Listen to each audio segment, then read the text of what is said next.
시청자와 함께 만들어가는 시민데스크. 철저한 방역수칙을 준수한 가운데 대면으로 진행된 이번 9월 시청자위원회에서는 우리 사회 현안 과제로 대두되고 있는 청년 자살률 보도와 함께 최근 지킬 권리와 먹을 자유를 이유로 팽팽하게 대립 중인 개 식용 금지에 대한 YTN 보도들 짚어봅니다. 이 밖에도 공정방송 그리고 재난안전 방송 강화를 약속하며 YTN의 초석을 다지겠다는 우장균 YTN 신임 사장이 밝힌 포부까지 함께 들어봅니다.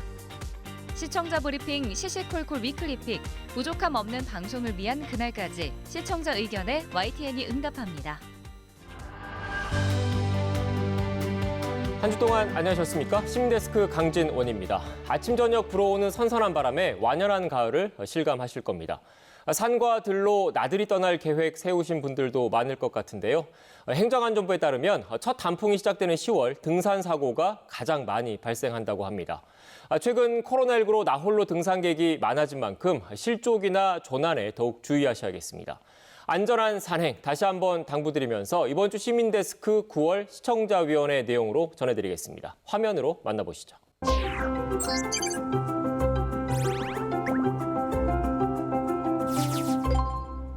시청자위원회 9월 정기회의를 시작하도록 하겠습니다. 새로 신임 사장님이 오신 만큼 당부의 말씀, 부탁의 말씀과 포함해서 시청자위원님께서 많은 좋은 이야기 해주시기 바랍니다. 저도 90년부터 언론인 생활을 이제 했었는데 과분하게 언론사 사장까지 되게 됐습니다. 사심 없이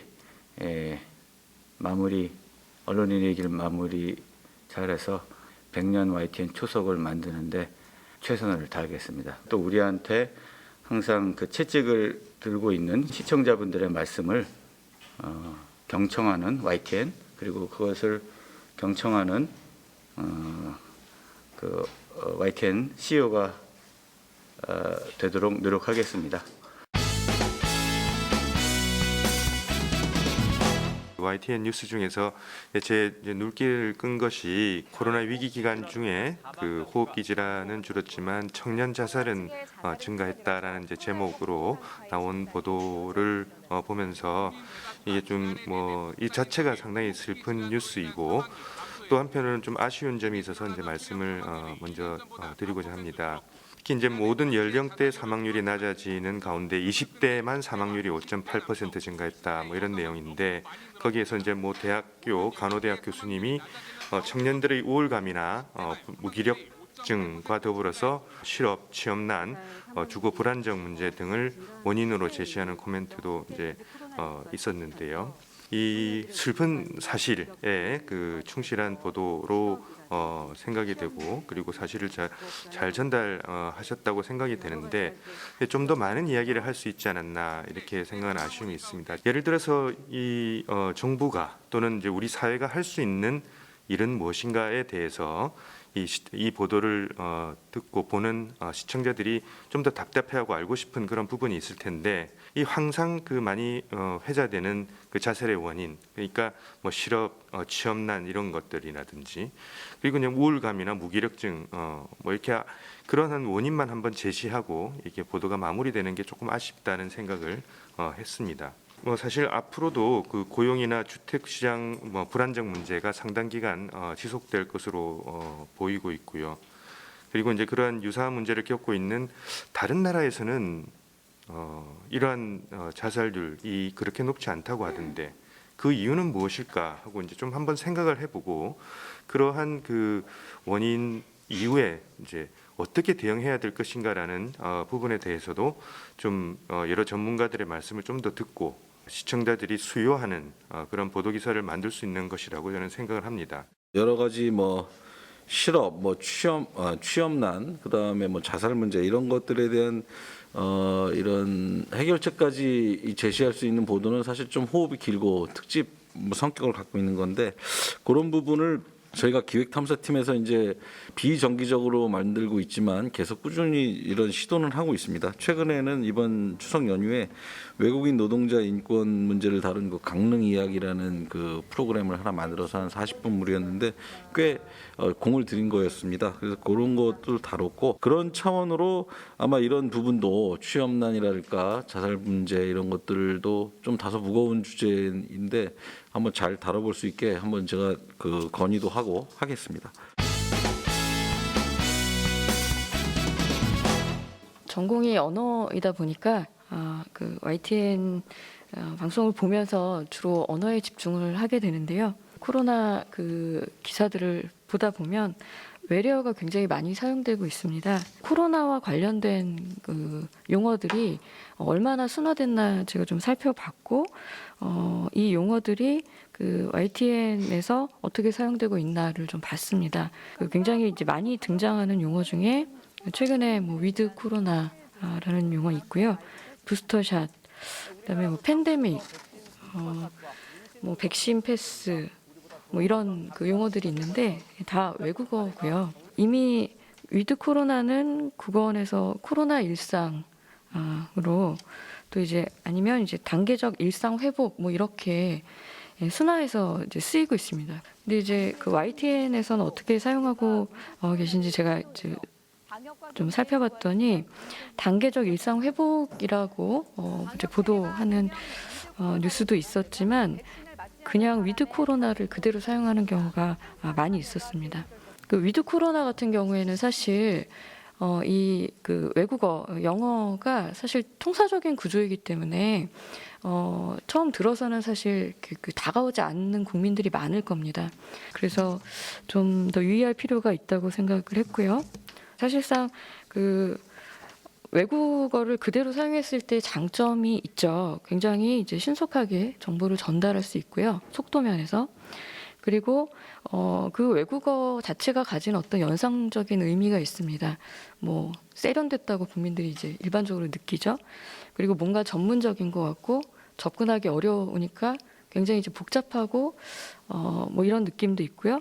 그래서 이제 그 사실 대체어가 잘 사용되고 있는 경우도 있어서 예를 들면 코로나와 관련된 용어로 사회적 거리두기, 이것도 사실 이제 소셜 디스턴싱이라는 그 용어가 그 번역이 된 것이거든요. 굉장히 번역이 적절하게 잘 됐고 처음에 이제 그 의학계에서 사용을 했고요.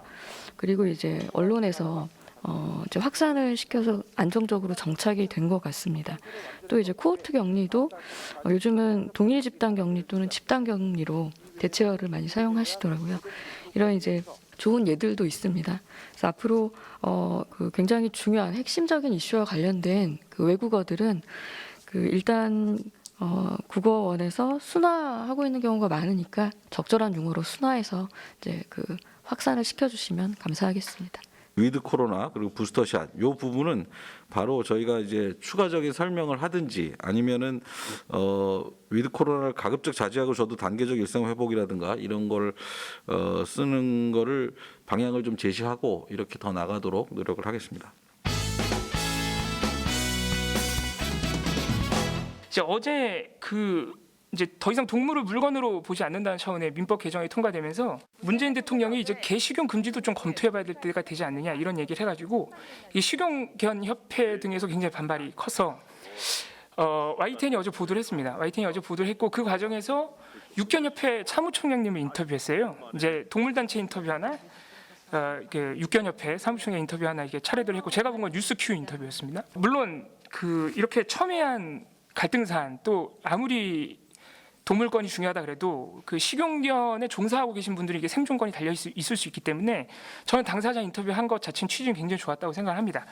다만 어제 육견협회 사무총장님이 굉장히 흥분하셨는지 사실과 다른 부분들이 분명히 발언에 녹아 있었습니다. 뭐 예를 들어서 동물단체가 얘기하는 위법적인 개농장 같은 거 다 뭐 90% 거짓말이다. 강아지 공장 그거 새빨간 거짓말이다. 뭐 이런 얘기가 나왔는데 그건 사실 최근까지도 YTN 포함해서 많은 매체들이 엄청나게 많이 이미 보도를 한 내용들이고 사실로 확인된 부분들입니다. 강아지 공장 같은 경우에도. 그래서 그런 부분에 있어서 물론 중간중간에 앵커가 노력을 하긴 했습니다. 분명히 위법이 있지 않습니까? 이런 질문이 한두 번 나오긴 했는데 그런 즉석 인터뷰에서 사실 앵커가 단독으로 즉석에서 팩트 체크하기 굉장히 어렵거든요.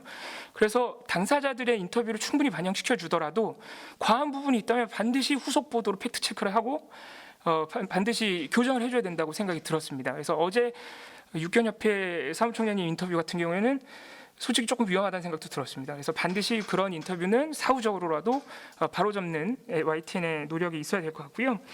또 하나는 최근에 CCTV 블랙박스 보도 굉장히 많은데 이게 그런 거를 보도하다 보면 기자분들이나 이 YTN에서 아무리 노력을 해도 굉장히 충격적인 사고 장면이라든가 아니면은 과도하게 구체적인 범행 장면 또는 가림 처리를 하더라도 피해자의 신원 정보나 피해자의 어떤 모습 같은 게 노출돼서 여러 가지 문제가 발생할 수 있습니다. 그래서 수많은 쏟아지는 이 제보들을 어떻게 처리해야 되느냐. 그래서 제가 생각해 본 것은 기자들도 그런 제보들을 받을 때마다 다시 한번 살펴보고 검토하고 해야겠지만 이 제보를 받는 과정에서 뭐 유튜브 채널이나 아니면은 뭐 YTN 그 SNS 채널 등에서 그 제보해 주시는 분들한테 제보를 받으려고 이렇게 어디로 제보해 주세요 이렇게 공지를 하잖아요. 일종의 거기다가 아주 간단하게라도 제보해 주시는 분들한테 이런 점은 좀 주의해 줬으면 좋겠다. 그러니까 이게 시청자들한테 제보하시는 분들한테 뭐를 이렇게 의무를 강요하는 게 아니라 이러이러한 영상은 받을 수가 없습니다라거나 뭐 예를 들어서 피해자가 얼굴이 나온다거나 아니면은 뭐 너무 적나라한 사고 장면, 사람이 죽는 장면 이런 분들은 저희가 받아도 보도할 수 없습니다. 이런 간단한 아주 중요한 몇 가지의 주의사항을 같이 고지를 해준다면 조금 YTN이 일하는데 도움되지 않을까 이런 생각을 해봤습니다. 개식용 금지 관련해서 육견협회 사무총장 어제 저도 그거 보다가 이분이 너무 흥분해서 저도 조마조마하게 봤습니다. 그래서 일단 앵커가 사실 말씀하신 대로 그 현장에서 이거를 일일이 팩트 체크해서 제지하기는 좀 사실 어려운데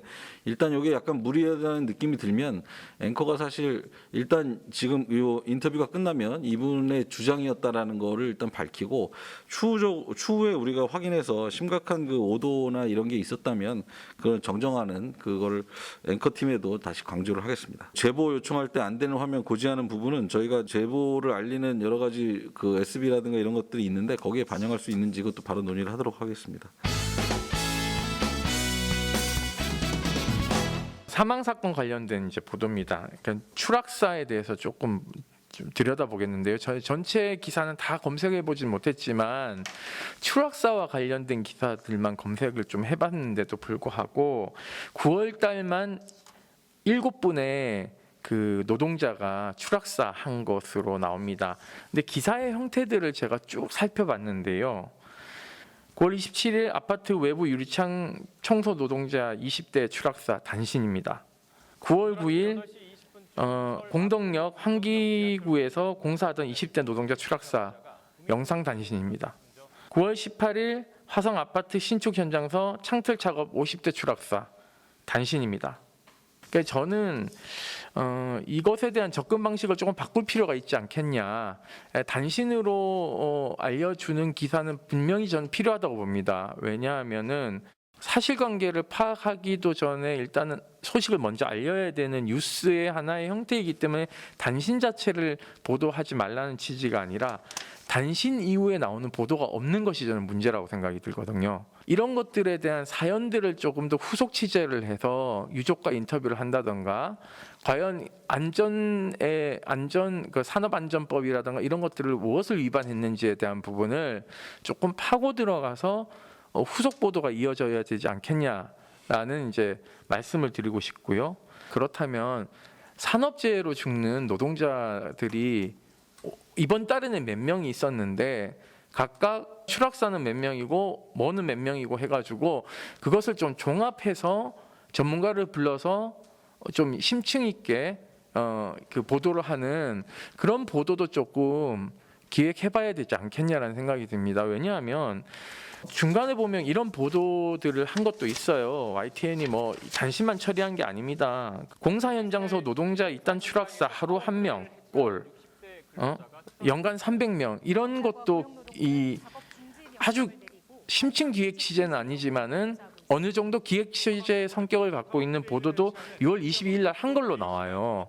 그렇다면은 조금 더 들어가서 한 달에 한 번씩 어떻게 좀 정리해서 이달에는 몇 명이 죽었는데 이런 것들은 노력을 경주하지 않는다. 산업재해와 관련된 법률들이 통과됐지만 여전히 유명무실이고 안전불감증은 우리 사회에 굉장히 만연해 있고 생명을 경시하는 구조는 굉장히 문제가 있다라는 식의 자본의 논리를 좀 깨는 보도들이 이어져야 되지 않겠냐라는 좀 생각에서 이런 말씀을 드리게 되었습니다. 그래서 이런 것을 정치화하는 것도 저는 중요하다고 생각합니다. 이것을 정치권에 있는 정치인들을 출연시켜서 이런 문제를 가지고 정치에서는 왜 도대체 줄이려는 노력을 어떻게 하고 있는가에 대한 부분을 치환시킨다면 그들이 얘기하는 정쟁에 가까운 정치 문제만을 보도하는 것이 아니라 그야말로 서민과 생명을 지킬 수 있는 정치의 문제로 치환한다면은 조금 이슈나 이런 것들이 풍부해지지 않을까 하는 생각을 해보게 됩니다. 내년 1월부터는 중대재해법이 시행이 되면서 요새 많이 관심을 갖고 있는 부분이긴 한데 저도 생각보다 굉장히 이런 사고사가 많다는 것을 최근에 다시 한번 느꼈고요. 이 부분을 특별팀까지는 못하더라도 이런 저희가 집중적으로 한번 다뤄볼 그 기회를 마련하도록 하겠습니다. 정부에서 11월 초쯤 단계적 일상 회복 체계로 전환을 한다라는 계획을 수립한 만큼 YTN도 이에 대한 의제라든지 이런 부분들에 대해서 좀 준비가 필요하지 않나라는 생각이 들었습니다. YTN에서도 지난 8월부터 일상 전환으로부터 이제 전문가 대담이라든지 또는 국민 대상의 여론조사 등을 통해서 이러한 전환 시기라든지 또한 이러한 부분들에 대해서 보도를 다루었지만 사실 이러한 부분들에 대해서 어떠한 부분이 좀 더 보완이 되어야 되는지 아니면은 정부의 방향이 어떠한 부분으로 좀 보완이 되어야 되는지에 대한 부분들도 함께 좀 보도라든지 이런 부분 좀 이어나갈 수 있는 부분들이 좀 필요할 것 같습니다. 두 번째는 YTN의 대담과 관련된 내용입니다. YTN에서 이제 그 패널들이 출연해서 대담을 할 때 사실 한 가지 주제를 가지고서는 패널들이 의견을 나누는 경우들도 있지만 대선 이슈와 관련돼서 또는 사회적 이슈와 관련돼서 중간중간에 이제 패널들이 나와서 중간중간 여러 가지 이슈들을 다루는 경우들이 있습니다. 어제 뉴스 나이트에서만 보더라도 관련되어서 여야의 어떤 각 이슈와 그리고 그 세종의사당에 대한 그런 이제 건립과 국회법 개정안과 관련된 부분들 그리고 언론중재법과 관련된 부분들 그래서 여당과 야당 그리고 국회에서 처리되는 법안 등의 이러한 다양한 주제들에 대한 패널들의 얘기가 계속되고 있습니다. 그런데 이러한 주제를 좀 전환을 할 때 그 앞에 나왔던 주제들과 사실 연속되지 않는 주제들이 굉장히 많습니다. 근데 이러한 주제들을 좀 전환을 할 때 앵커들이 다음 주제로 넘어가겠습니다라고 소개를 하는데 시청자들은 그 전환되는 이슈들에 대해서 이해도가 참 낮을 수도 있고 또 앞에 뉴스와 이어지지 않는 부분들도 있을 수 있습니다. 따라서 이렇게 이슈들을 좀 전환을 할 때 관련된 짤막한 영상 등을 이렇게 보여준다든지 또는 요약 영상 등을 보여줘서 해당하는 주제에 대해서 좀 시청자들이 이해를 하고 관련된 대담으로 이어나간다면 그 대담에서 이어지는 내용들이 시청자들이 이해하기에 좀 더 쉬울 것 같다라는 생각이 들었습니다. 주중보도에서는 영상 등을 보여주고 바로 패널들이 관련된 이슈들을 얘기하고 또 영상을 보여주고 이러한 부분들에 대한 연결이 잘 되고 있는 듯 보이는데 주말 프로그램에서는 이러한 부분들이 조금 미흡하지 않나라는 생각이 들었습니다. 그래서 그런 부분까지도 조금 더 세심한 그런 좀 관심을 가질 필요가 있다라는 말씀을 드립니다. 11월 이후에 단계적 일상 회복이 이제 다가올 텐데 어떤 준비가 필요하지 않겠나 이런 말씀하셨는데 이것도 저희가 그 대담이나 이런 데서 좀 일정 부분 다루고는 있습니다만 얼마 안 남은 시점이기 때문에 이 부분에 대한 비중을 더 높여서 하도록 하겠고요. 주말에 패널들 토론에서 이렇게 미흡한 부분이 많이 보인다는 말씀은 저도 지금 느끼고 있습니다. 근데 이게 주말에 근무하는 인원이 사실 평일하고는 굉장히 숫자가 적고 일단 그런 부분이 있기 때문에 어려움이 있는데요. 저희가 주제가 확 바뀔 때는 뭔가 좀 전환 장치를 마련하고 이런 것들은 좀 더 신경을 쓰겠습니다. YTN에서 그 연예 기사에 단독을 붙여서 지금 좀 사실은 저는 이게 남발 수준이라고 보는데요. YTN 스타 뉴스가 이제 홈페이지나 모바일에서 검색을 하면 YTN으로 잡히고 포털에서도 다 YTN으로 들어오고 있는데 9월 1일부터 어제자까지 봤는데요. 24건이에요. 단독을 붙인 게. 정말 이게 단독일까? 단독 박소연 사이더스 HQ 전속 계약 만료. 또 단독 여신 강림 임세미 D 엠파이어 캐스팅 확정.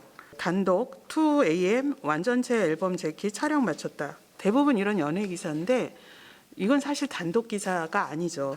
그러니까 뭐 단독 너무 잘하시지만 다른 언론이 기사하지 않은 이렇게 유일한 보도를 이제 독창적으로 언론이 했을 때 단독이라 하는 건데 지금 우리 언론에서 단독이 너무 남발되고 있다. 특히나 인터넷 클릭 이런 부분에 영향을 받으면서 이렇게 단독이 남발되는 것에 대한 문제점은 계속 지적이 됐고 이게 실제로 독자들이 단독에 대한 기대치를 오히려 낮추고 언론에 대한 신뢰를 낮춘다는 이 역효과 문제도 계속 지적이 됐는데 그러니까 저는 그냥 단독 다 빼고 그냥 연예 기사로 써야 된다 이렇게 생각을 하고요.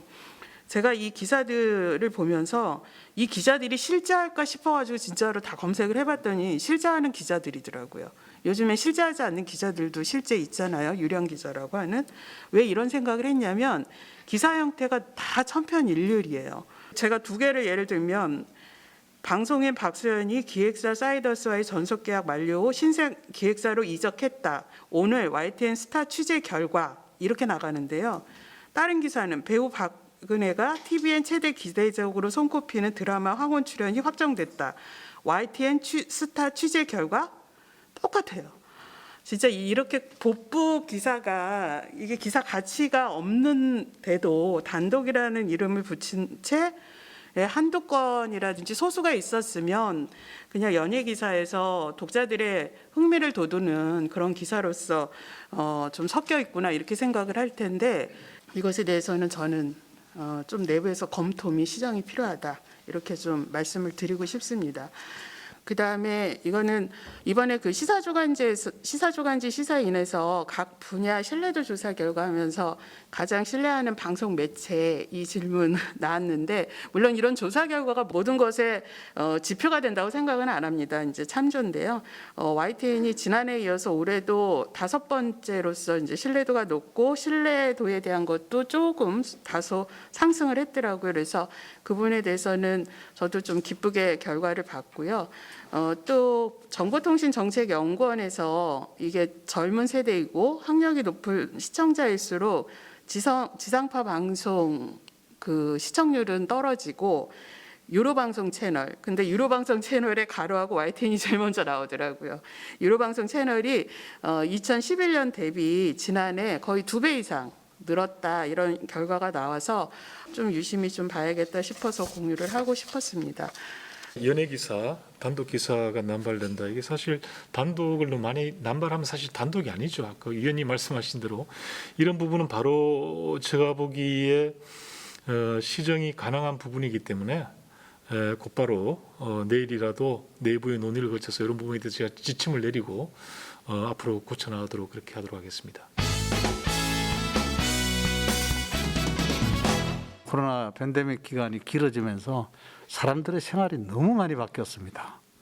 생활 리듬들도 바뀌게 되고 여러 가지 일들에 대한 태도들도 많이 바뀌었는데 뉴스를 보는 시간, 뉴스를 대하는 태도 이런 것도 상당히 바뀌었다라고 이렇게 생각합니다. 생활 시간대가 전반적으로 바뀌면서 그래서 보면 우리가 뉴스가 있는 저녁 같은 경우는 7시 초반대를 이렇게 허리를 푹 찌르고 들어가면서 상당한 모험이었지만 또 큰 성공을 거둔 그런 사례라고 생각합니다. 그래서 최근에 시청자들의 생활 변화 이런 부분들에 맞춘 새로운 어떤 편성에 대한 고민들이나 이런 부분들이 있으신지 그런 부분을 좀 한번 알고 싶고 그런 편성의 문제뿐만 아니라 그런 부분은 제작과도 관련이 될 거라고 생각을 합니다. 저는 오늘 사실 이런 제안도 한번 해보고 싶었거든요. 우리 청년의 문제 이런 부분들을 토픽이나 이슈로 다룰 것이 아니라 이제 부서로 다뤄야 되는 거 아닌가. 저출산의 문제라든지 주택의 문제라든지 청장년의 문제는 그냥 하나의 토픽으로 그치는 것이 아니라 우리의 미래와 관련되어 있는 그런 부분이기 때문에 특별팀을 한번 꾸려보신다든지 이렇게 해서 부서를 만들기 힘들다면 그 부분을 좀 더 강조해 나가고 우리 YTN이 그런 부분을 좀 선도한다는 그런 느낌을 준다면 조금 더 젊은 층이 와서 관심을 기울이고 들여다보는 그런 채널도 될 수 있지 않을까.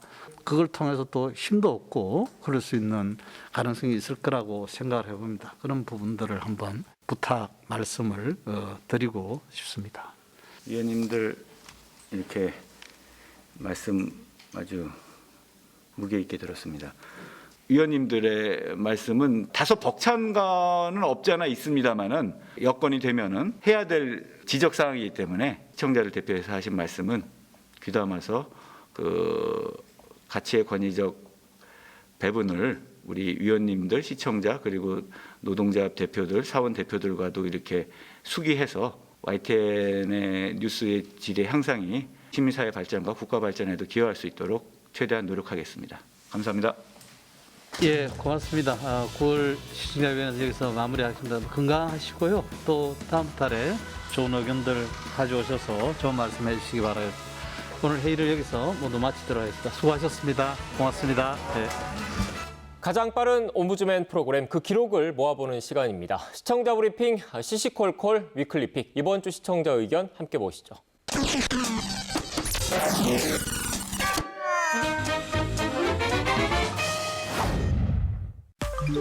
층간소음의 문제, 어제 오늘의 일이 아닙니다. 이번에도 층간소음 때문인 것으로 추정되는 사건이 일어났습니다. 부부가 목숨을 잃었는데 먼저 관련 보도 일부를 보겠습니다. 사건의 발단은 다름 아닌 층간소음이었습니다. 사주 아랫집에서 왔다고 했어. 너무 힘들다고, 너무 예민하시다고. 혼자 살던 A씨는 지난 17일에도 층간소음이 난다고 신고했던 것으로 확인됐습니다. 범행을 저지른 A씨는 자신의 집으로 내려와 112에 스스로 신고해 곧바로 체포됐습니다. 기사에 달린 댓글을 보겠습니다. 자정이 넘도록 쿵쿵대는 건 여지없는 고문이다. 살인은 잘못이지만 층간소음은 사람을 미치게 한다. 이번 사건과 별개로 층간소음 자체의 고통을 이야기하는 댓글이 상당히 많았습니다. 빨리 해결책을 찾아야 한다는 지적도 있었습니다. 아파트 이렇게 만들고 몇 억씩 하나? 양심적으로 좀 짓자. 법이 강제를 안 하니 건설사들이 고민도 안 함. 층간소음 발생하면 건설사를 상대로 하자 보수나 손해배상 청구할 수 있도록 해야 함. 아파트 등을 신축할 때 층간소음을 줄일 수 있도록 관련 규정을 조금 더 엄격하게 하자는 시청자 의견이 설득력 있게 들립니다. 또한 층간소음 분쟁과 배상 등에 관한 지침도 더 분명하게 제도화하는 것도 시급해 보입니다. 내가 층간소음의 가해자일 수 있다는 생각으로 조금 더 조심하는 것 외에는 다른 특별한 방법이 없다는 것이 씁쓸하지만 그것이 현재로서는 함께 사는 공동체 생활을 위한 차선책인 것 같습니다. 방송에서는 마땅히 바르고 고운 우리말을 써야 합니다.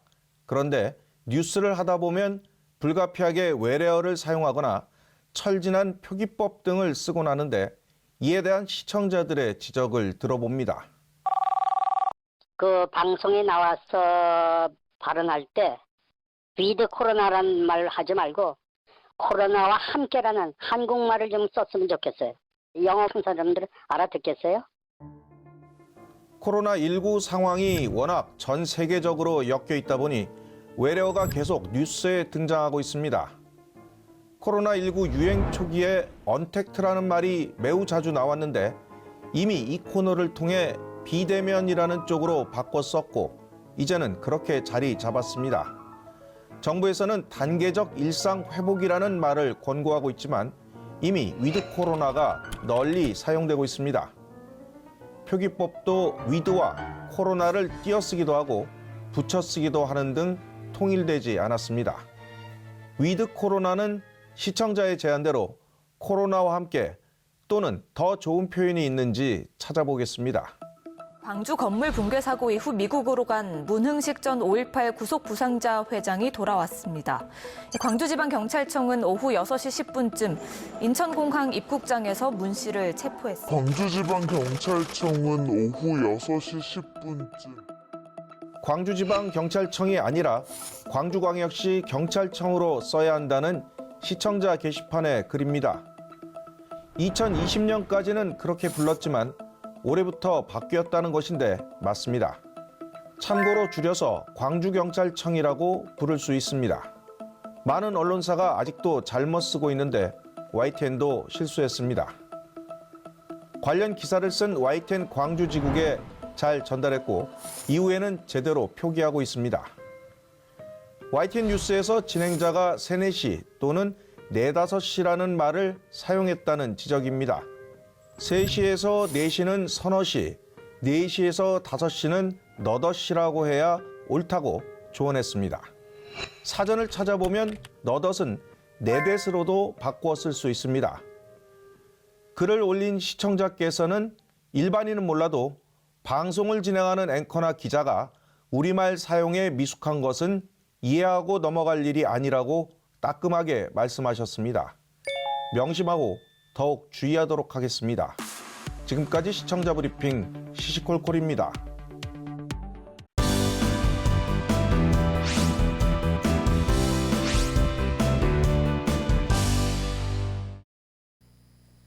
안녕하세요. YTN DMB 시청자평가원 정은정입니다. 우리나라는 일제강점기와 6.25 전쟁, 지독한 가난을 이겨내고 성장해 이제는 우리를 도왔던 많은 나라들을 돕고 있습니다. 하지만 어떤 상처들은 미처 다물지 못했습니다. 바로 사할린 동포들의 이야기인데요. 특집 끝나지 않은 이별, 사할린을 통해 그들의 이야기를 들어볼 수 있었습니다.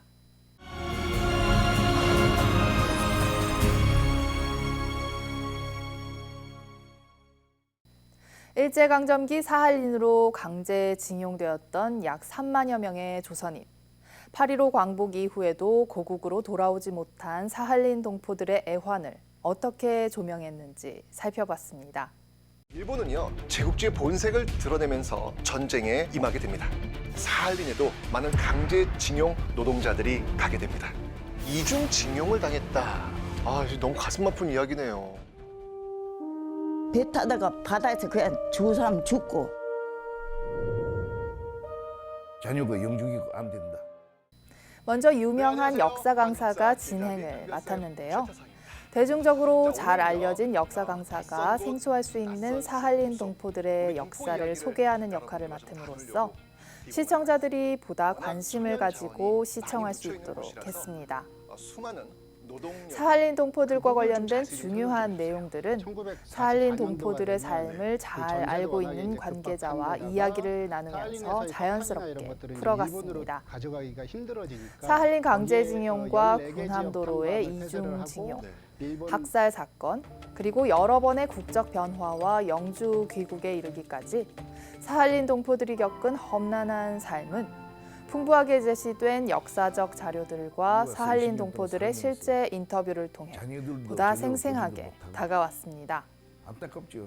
특히 사할린 동포들의 영주 귀국과 관련된 문제는 영주 귀국이 되지 않는 자녀들과 떨어져 지내야 하는 또 다른 이별을 낳고 있었는데요.